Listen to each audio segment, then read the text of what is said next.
When I saw mustachioed pop sensation Benson Boone play a show in London last year, the pop star performed the best of his pedestrian mid-tempo's Last, his religiously ecstatic hit, Beautiful Things.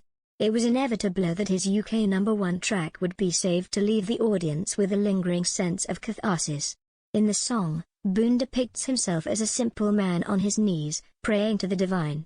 As the music builds to a holy drop, he belts out, "I want you, I need you, oh God, don't take these beautiful TNGs that I've got." Cue a dramatic backflip, a Boone trademark at this point. But really, how else can a man demonstrate religious fervor if not by launching himself into the air from a dangerous height? The mostly reserved congregation went wild.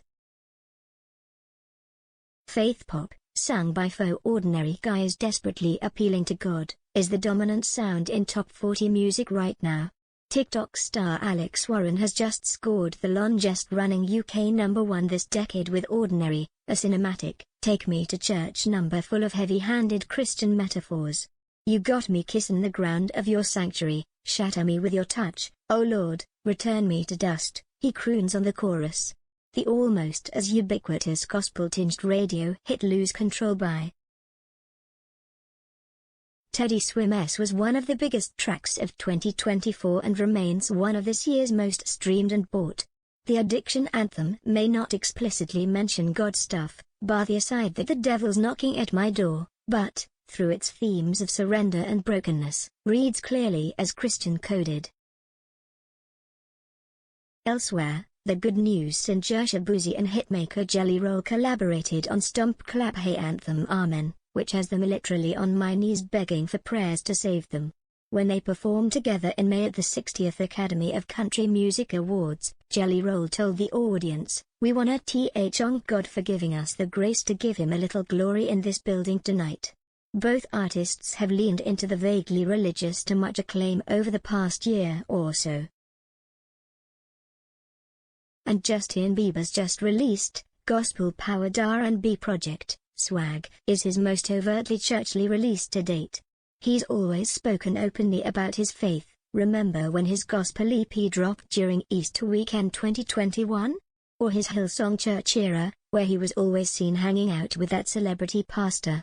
But the entirety of Swag positions Bieber in the role of public penitent. Here he's still on his knees, but now he's making it clear that only God can redeem him. On the grimy recording Glory voice memo, we overhear his heavenly vocal runs. It feels intimate, confessional, and steeped in the warmth of hope. Bieber remains, by most metrics, the biggest male pop star in the world. To millennials and older Gen Z, he's also still cool, as well as a card-carrying, God-worshipping, incredibly outspoken Christian. Maybe Christianity, in its own confused, hyper-capitalist way, has been cool for a while, though. Kourtney Kardashian has been sharing devotional prayer posts on her Instagram stories while simultaneously shilling diet pills. Christian influencers preach family values while building monetizable brands on TikTok. And it's everywhere in modern cultural pockets, from the edgelord inanity of New York's Times Square scene, to wellness communities, to manosphere-adjacent influencers such as Russell Brand. Within pop, though, this religious strain doesn't seem to be emerging from a totally cynical place. Many of the artists in question have genuine religious roots. Boone was raised Mormon but left the faith. Warren and Bieber are Christian. Swims's grandfather was a Pentecostal minister. Jelly Roll and Shabuzi appear, based on interviews, to both be Christian. Their listeners, too, are open to a religious conversation.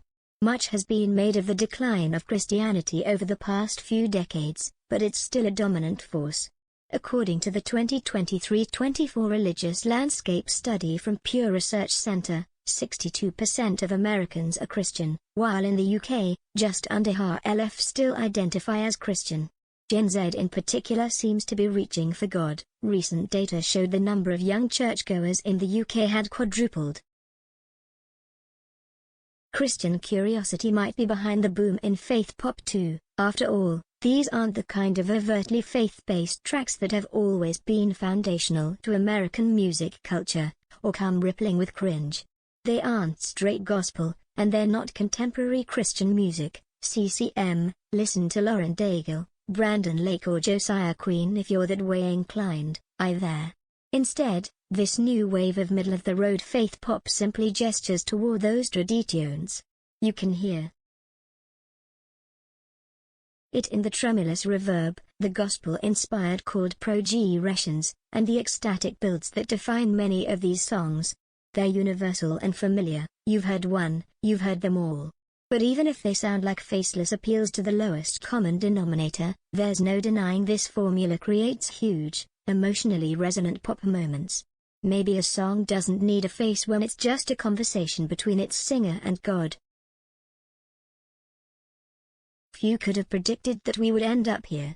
It's a world away from 2019, when Kanye West, on her serial repenter, seriously encountered God. His Sunday services, private worship gatherings led by Ye himself, brought Christianity back into mainstream music and gave the religion's stiff, politicized image a fresh lick of paint, even if many of his fans found his sudden pivot to Jesus off-putting at first. Faith pop only grew more popular from there, in tandem with the broader advances of conservatism in music lately. Anything remotely futuristic was phased out in favor of everyman folksiness courtesy of Noah Kahan, the Lumineers, and Shawn Mendes. We saw mainstream pop stars go country, digging into a genre rooted in nostalgia for American tradition. That Charlie XCX's Brat went so stratospheric last summer was, I think, in large part because it reveled in narcissistic individualism, at sharp contrast with all that po-faced longing for a simple life. It was its own kind of worship music for people who pray in club toilets. What these faith pop songs have over conventional folk or country is their generic euphoria, which is perfect for any of life's emotional peaks. Whether it's beautiful things or ordinary, they work in real life and online, soundtracking breakup recoveries, wedding dances, glow-ups, last reps at the gym, whatever those videos are where people cry in the car. Warren knew exactly what he was doing when he dropped an alternate music video titled Ordinary, Wedding Version, which was made up of footage from his nuptials to wife Kuvaranan. It's all intergenerational content music made to sound profound. And to some, it is. This trend doesn't feel like it's slowing down, either. If anything, it's accelerating because Christianity has gained a new lease of life. It's probably a moot point to mention that the religion has been repoliticized of late, aligned with right-wing politics, traditional values, and efforts to strip away women's rights in the US.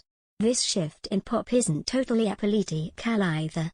How can you listen to all these men repenting in pop songs and not think about how masculinity itself is reckoning with its place on the global stage, and across tech and politics? As long as people continue to pay to see Benson Boone backflipping, or an everyman type say he's sorry, the hits will keep on coming. For now, it would seem as if God is on our side.